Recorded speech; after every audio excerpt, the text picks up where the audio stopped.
Shalom, शालोम, शालोम। प्रभु यीशु मसीह नासरी के नाम में आज जो सबसे ज़्यादा चर्चा का विषय है, लोगों के बीच में रहता है, धर्म परिवर्तन। क्या होता है ये धर्म परिवर्तन? ये शब्द अपने आप में क्या प्रदर्शित कर रहा है?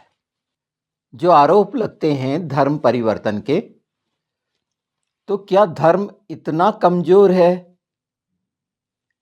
जो परिवर्तन हो जाता है? तो अगर वो धर्म परिवर्तन हो जाता है तो फिर क्या रह पाता है? अपने आप में धर्म की मर्यादा को गिराना, जो सिद्धांत बनाए गए हैं या नियम बनाए गए हैं या परंपराएं बनाई गई हैं, रीति रिवाज बनाए गए हैं, उनको अपने हाथी से गिराना, ये शब्द कह के कि धर्म परिवर्तन हो रहा है। तो क्या इतना लचर है धर्म, इतना कमजोर और निर्बल है कि इस शब्द का जो इस्तेमाल किया जाता है मनुष्य के द्वारा कि धर्म परिवर्तन हो रहा है, ये कुछ उचित लगता है क्या? इसे ठीक कहेंगे क्या ये धर्म परिवर्तन शब्द? थोड़ा सा ध्यान दीजिए, विचार करिए। जो मनुष्य का आधार जिसे वो धर्म बोलता है, वो कैसे सोच लेता है कि उसका परिवर्तन हो गया? और अगर वो बोलता है कि उसका परिवर्तन हो गया, तो अपने आप में साबित होता है कि वो कितना कमजोर है, उसमें टूट फूट है, उसमें कमियां हैं। वो मनुष्य जाहिर कर रहा है या वो संगठन जाहिर कर रहा है धर्म परिवर्तन जैसे शब्द का इस्तेमाल करके, और उसके लिए नाना प्रकार के संविधान में धारा बना दी गई। तो ये तो और अद्भुत है कि संविधान में धर्म परिवर्तन जैसा शब्द है या नहीं, मैं नहीं जानता। मैं कोई संविधान का जानकार नहीं हूं, पर अगर ऐसा है और कुछ कानून की धाराओं का उल्लेख है, जैसे 25 वगैरह, ये जितने बताते हैं और ये कहते हैं कि जोर जबरदस्ती करके अगर कोई धर्म परिवर्तन होता है तो वो गलत है, नियम विरुद्ध है, कानून के विरुद्ध है। तो जोर जबरदस्ती कैसे?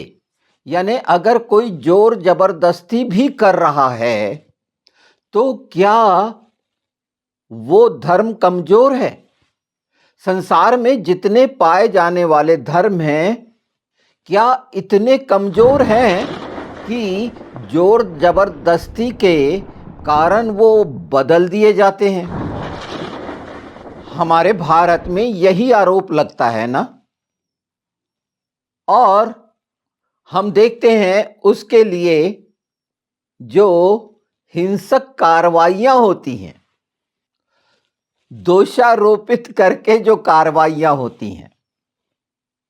तो मूल बात तो यहां मैं ये कहना चाह रहा हूं, इस पर विचार किया जाए, विद्वान लोग बैठें और खासकर उन प्लेटफॉर्म से जो ये धर्म परिवर्तन का शब्द है, क्या रहना चाहिए या निकालना चाहिए, या इसका कुछ और परिवर्तन करके कुछ और नाम रखिए कि धर्म जैसी चीज इसके साथ अगर संलग्न होती है तो आप साफ साफ स्पष्ट कर रहे हैं। अब जब आप सुन रहे हैं और ये बहुतों तक पहुंचेगा तो विचार का कारण बनेगा कि हां, जहां तक मसीहों की बात है तो उन्हें अपमान और निंदा ये सहनी है। और वचन की सच्चाई ये है, जो वचन के जानकार जानते हैं, कि जितना ज्यादा सताव होगा उतना ही शैतानियत परेशान होगी, हारेगी और प्रकाश फैलेगा। यीशु का प्रकाश फैलेगा, परमेश्वर का प्रकाश फैलेगा, सच्चाई का प्रकाश फैलेगा। झूठा धर्म, सच्चा धर्म, नाना प्रकार के धर्म। तो धर्म को परिभाषित ये कैसे कर रहे हैं? जो परिवर्तन हो जा रहा है, कैसा होगा ये धर्म? ये तो उनको सोचना है बहुत गंभीरता से, जो अपने आप पर कीचड़ उछाल रहे हैं, स्वयं इनकार कर रहे हैं, स्वयं बता दे रहे हैं कि हमारा धर्म कमजोर है। वो परिवर्तन हो जाता है। इसीलिए ये धर्म परिवर्तन जैसा शब्द यहां पर जोड़ा गया, और उसके लिए नाना प्रकार की और धाराएं बना दी गई। संविधान के अंदर ये शब्द होना उपयुक्त है या नहीं, ये तो संविधान की समझ रखने वालों को सोचना चाहिए। मैं तो एक बात कह रहा हूं कि जो सबसे मजबूत नींव मनुष्य की है वो उसका धर्म है, और अगर वो बदल जा रहा है, परिवर्तन हो रहा है, वो क्यों हो रहा है, कैसे हो रहा है, ये विषय नहीं है। क्योंकि अगर लांछित करना है तो आप किसी को भी कुछ भी दोषारोपित कर सकते हैं कि लालच दे के परिवर्तन हो रहा है। मैं कह रहा लालच दे के भी परिवर्तन हो रहा है तो क्या इतना कमजोर है? इस पर ध्यान दिया जाना चाहिए। और मैं जानता हूं कि जब ये पहुंचेगा उन सब के कानों में, तो इस पर खासकर, क्योंकि ये शुरू हो गया और ये साधारण बात नहीं है। बहुत कम समय में ये साधारण सी लग रही बात, धर्म परिवर्तन का अर्थ ना जानकर अपनी हिंसक विचारधारा के कारण वो प्रदर्शन जो किया करते हैं, उनके लिए ये घातक है। ये शब्द ही घातक है। जो धर्म परिवर्तन के नाम से एक भीड़ जुटाते हैं, जवाब जिनके पास कुछ नहीं है कि धर्म परिवर्तन होता क्या है, किसने ला दिया ये शब्द धर्म परिवर्तन? हम मसीहों के लिए तो हम यीशु की धार्मिकता में हैं, हम परमेश्वर के धर्म के हैं। हमें बचाने के लिए यीशु के पास नहीं जाना है, ना हमें किसी चर्च को बचाना है, मतलब वो जो बिल्डिंग बनी रहती है, वो तो जो संसार के नियम है वो जाने। आज तो सब कुछ हम विश्वासियों के लिए खुला है, और लोग कर रहे हैं। वो पता नहीं जूम मीट, इसमें मीटिंग कर रहे हैं, लाइव स्ट्रीम हो रही है। पता नहीं लोगों को क्यों किसी एक बिल्डिंग की गारे की जरूरत पड़ती है, ईंट की जरूरत पड़ती है व्यर्थ में। कितना बड़ा प्लेटफॉर्म है ये मीडिया या इंटरनेट, और उसमें पाए जाने वाले वो तमाम एप्स जो हमेशा जोड़े रख सकते हैं। आप मुझे सुन ही रहे हैं ना? हम सब आपस में हर दिन एक साथ पूरे इंडिया के मिल सकते हैं, पर सताव अगर हो रहा है तो ये तो बहुत अच्छी बात है, क्योंकि वचन पूरा हो रहा है। फिर अपने आप को बचने का उपाय अगर जो कर रहा है, क्या उसे नहीं सोचना चाहिए वो उचित है या अनुचित है? अपने को बचाने के लिए, अपने प्राण बचाने के लिए, जेल जाने से बचने के लिए परमेश्वर की महिमा को रोकना तक कहां तक उचित है? बहुत अलग लग रहा होगा ये बात, ये हजम नहीं हो रही होगी। क्योंकि यीशु के लिए दुख उठाना, ये हर शब्द आप ध्यान दीजिए, और एक समय ऐसा होना है, तो अभी से तैयार होकर ये बहुत सारा जो फैलाया हुआ है अपने राज्य के लिए। क्या फोन पे चंगाइयां नहीं हुई? प्रभु ने मुझसे आज से 20-25 साल पहले शुरुआत की थी। उसके गवाह हैं इंदौर के, मऊ मौनपुर के। वो लोगों के पास जाके पूछिए, उस समय तो शुरू भी नहीं हुआ था, पवित्र आत्मा का काम क्या प्रभु यीशु के हाथ छोटे हो गए हैं? मनुष्य की भलाई के लिए है, पूरे पूरे उद्धार के लिए है। मैं ये जानता हूं लोग अपने अपने विचार से सांसारिकता में जो बुद्धि में आता है वो ज्ञान को बता के बहुत सारी बातें जोड़ सकते हैं कि ये परिवर्तन हुआ, वो परिवर्तन हुआ। एक मसीही जीवन जीवन है। मैं तो ये जानता हूं कि वो अंधकार से निकला है और प्रकाश में आ गया है और अब वो प्रकाश में रहेगा। वो रह पाता है नहीं रह पाता इसके लिए मैं नहीं कह सकता, क्योंकि ये तो निर्भर करता है जिसने प्रभु यीशु को ग्रहण किया। तो आज जब ये धर्म परिवर्तन जैसा शब्द है, मैं दोनों हिस्सों को बता दिया, जिसके कारण बहुत सारे नियम कानून की लड़ाइयां कर रहे हैं संसार में शरीर की तरफ से, वो भी ध्यान दें, मतलब मसीही भी ध्यान दें। और धर्म परिवर्तन का आरोप लगाने वालों को तो देना ही चाहिए। और जो मसीही आया है यीशु में, उसे दुख उठाना अगर नहीं संभव है तो आया क्यों है? वो क्यों है मसीह में? ये तो साबित हो रहा है जिसके साथ इस तरह का हो रहा है।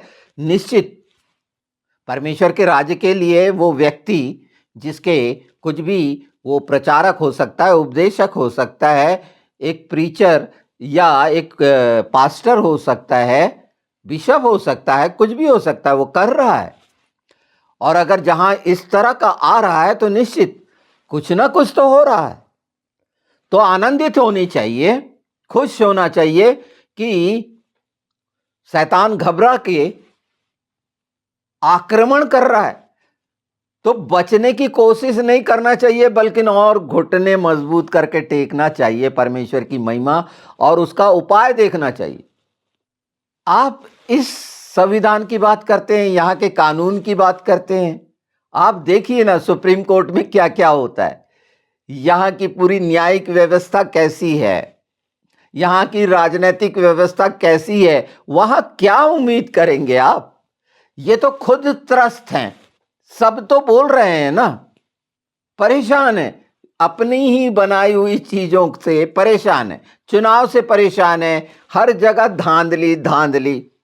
पत्रकारिता में देखिए तो कैसे कैसे नाम लेते हैं, उसको भी इनने किसी को नहीं छोड़ा। ये एक दूसरे पर दोषारोपण कर रहे हैं, क्योंकि मूल वजह है कि कमियां हैं। नहीं, ये अधिकार के नियम बनाओ, ऐसे नियम बनाओ, वैसे नियम बनाओ, नाना प्रकार के मनुष्य के बनाए हुए नियम जब मनुष्य के लाभ के लिए बनाए जाते हैं, विशेष वर्ग के लिए बनाए जाते हैं, तो किसी को आप प्रभावित करते हैं। आप समानता से नहीं सोचते। संविधान यही है ना, आरक्षण यही है ना, उसका क्या लाभ हुआ है इस देश में? क्या हालत हो रहे हैं, देख ही रहे हैं। ये पवित्र शास्त्र की वो वचन पूरे हो रहे हैं। पर धर्म परिवर्तन आज फोकस है।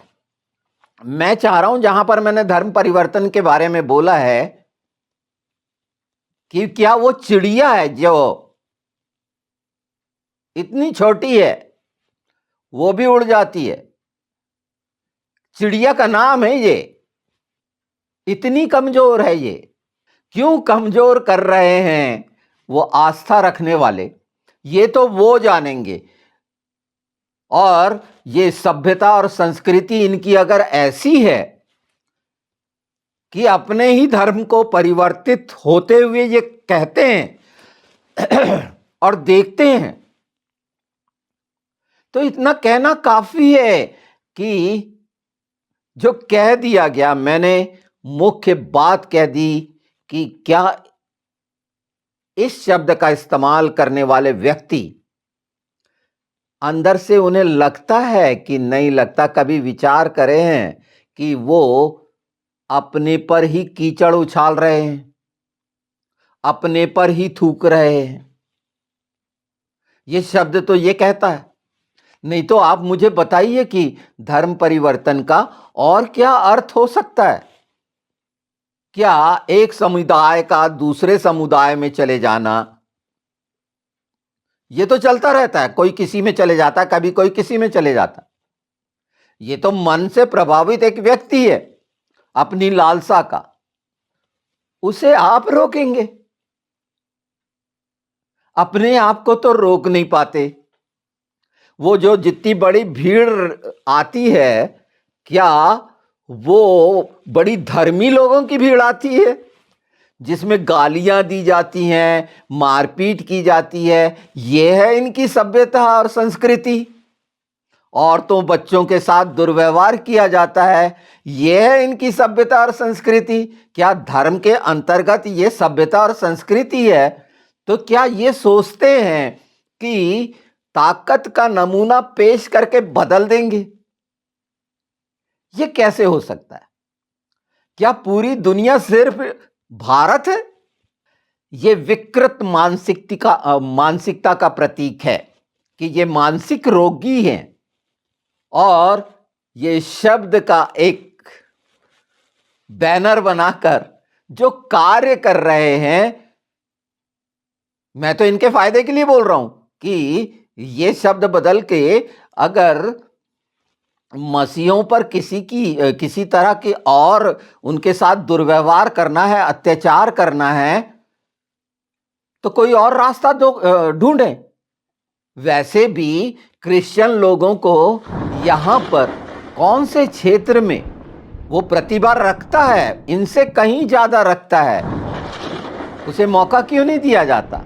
शुरू से रोक दिया जाता है ना। हर जगह पर जो इनके धर्म के अंदर ऊंच नीच का व्यवहार है, देखिए ना, आप आकलन करिए कौन से वर्ग कहां पर बैठा हुआ कौन से कार्य कर रहा है। आज अपने देश की संभलती नहीं है, दूसरा देश ये क्यों कर रहा है उस पर विचार करेंगे, उस पर मंथन करेंगे। अपने देश के लिए बातचीत करने का कुछ नहीं है, दूसरी के रहम दया पर निर्भर। अभी जो टैरिफ वगैरह लग रहे हैं तो क्या बात कर रहे हैं, कैसी बात कर रहे हैं, उन्हें यह भी नहीं लग रहा।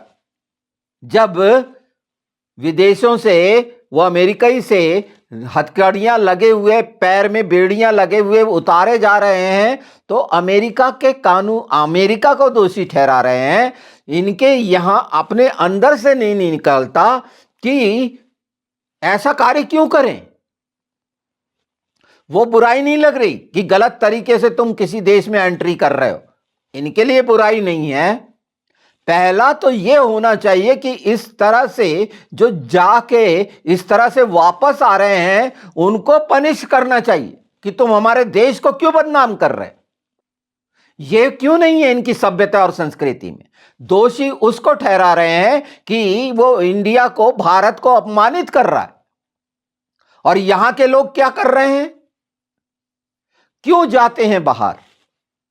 ये जो एकाधिकार करने की इच्छा इनकी है, हिंदुत्व का जो आलाप करते हैं, जब धर्म परिवर्तन जैसी चीज में इतने कमजोर हैं तो क्या उम्मीद रखते हैं।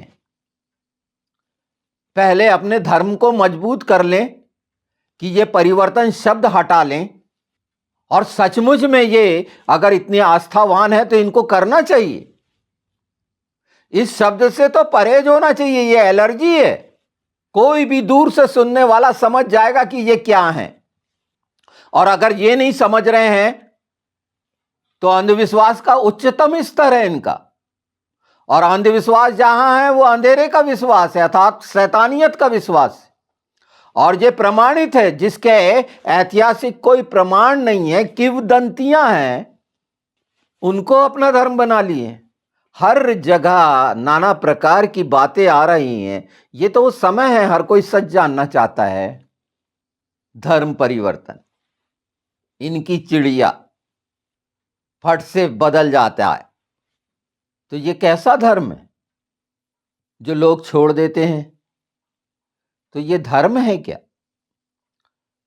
तो वो तमाम विद्वानों को, विचारकों को सोचना चाहिए कि यह धर्म जैसा शब्द, परिवर्तन जैसा शब्द इन्होंने क्यों रखा है। मैं ये जानता हूं, धर्म वो वास्तविकता है जो किसी भी लोभ, लालच या जबरदस्ती के बाद भी नहीं बदली जा सकती। मसीहत में कई उदाहरण हैं। जो इस्लामिक आतंकवाद है, जो गर्दन काटता है क्रिश्चियंस की, आप देखिए बोको हराम और जितने ये आतंकवादी हैं, ये लोग क्या बोलते हैं कि नहीं, अगर तुम हमारा कलमा नहीं पढ़ोगे तो हम गर्दन काट देंगे। मसीहत स्वीकार नहीं करती। यहां जो इस्लाम को मानने वाले बने हैं, ये वो ही हैं जो ताकत और आतंक के जोर में कलमा पढ़े थे और आज इस्लाम के मानने वाले बने हैं। हम भी मसीही बने, हमारे बाप दादा मसीही बने हैं, ईसा जिसे क्रिश्चियन कहते हैं, क्राइस्ट को मानने वाले बने हैं।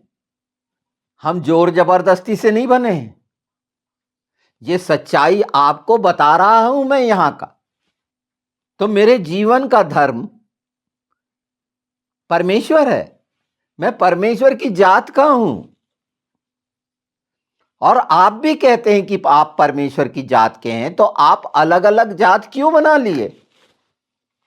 जरा सोचिएगा इस विषय पर। और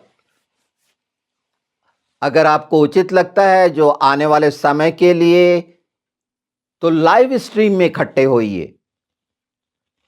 वो बहुत सारे हैं जो इस विषय पर इकट्ठे होइए। ये यहां के डेरे सब गिरेंगे, उसके लिए रोना गाने की जरूरत नहीं है। वो आग लगेगी। मणिपुर में देखे थे कितने जल गया, क्या क्या हुआ, कैसा कैसा हुआ। ये इससे भी भयानक होगा, क्योंकि ये ना धर्म परिवर्तन को समझेंगे। और जैसे जैसे इस शब्द का जितना व्याख्यान कर सकते हैं सुनने वाले, करिए आप भी अपने तरफ से, कि ये धर्म परिवर्तन अपने आप को कमजोर दिखाकर, लाचार दिखाकर, ये कैसा धर्म। तो मैं चाहता हूं मैं यहीं पर इन चीज़ों को, और अगर ऐसा आएगा और भी कुछ मेरे पे कमेंट करेंगे तो मैं जवाब दूंगा इन बातों का। पर मैं चाहता हूं कि जो भी जिस धर्म को मानता है या आस्था रखता है, वो सतर्क रहे कि वो किसी तरह से अपने धर्म को चोट ना पहुंचाए ऐसे शब्दों से जो वाकई में अजीब सा दिखाते हैं। इस पर विचार करिएगा।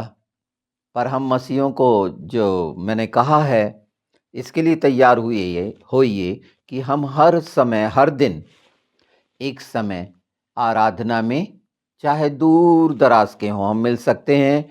और आराधना में वो सब पिता पुत्र पवित्र आत्मा के द्वारा होगा। हम सब जब इकट्ठे होकर, एक मन एक चित होकर इच्छा रखेंगे, तो निश्चित हम कई कमियों से छुटकारा तो पाएंगे ही पाएंगे। पर वो लोग भी जिसके लिए परमेश्वर ने अपना लहू दिया जगत के लिए, वो भी जल्दी समझ के, जो हमारे भाई बहन हैं, इस सच्चाई के साथ परमेश्वर के, यीशु के प्रेम को जानेंगे, पवित्र आत्मा की मदद को जानेंगे और अंधेरे से दूर होंगे।